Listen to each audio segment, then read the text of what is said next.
IUI হল একটি সহজ ও সাশ্রয়ী পদ্ধতি যেখানে ল্যাবরেটরিতে প্রক্রিয়াজাত করা শুক্রাণু সরাসরি স্ত্রীর জরায়ুতে স্থাপন করা হয়। এটি প্রাথমিক চিকিৎসা এবং আইভিএফ এর মাঝামাঝি একটি পর্যায়। এই পদ্ধতিতে সাফল্যের হার সাধারণত 15 থেকে 20% এবং এটি 3 থেকে 6 বার পর্যন্ত চেষ্টা করা যেতে পারে। আইইউআই চিকিৎসার পূর্বশর্ত: ন্যূনতম একটি ফ্যালোপিয়ান টিউব খোলা থাকতে হবে।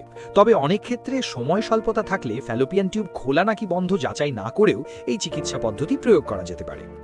অন্তত একটি বা দুটি ডিম্বাণু যথেষ্ট ম্যাচিওর বা বড় হতে হবে। স্বামীর শুক্রাণুর রিপোর্ট কিছুটা খারাপ হলেও আইইউআই করা যায়।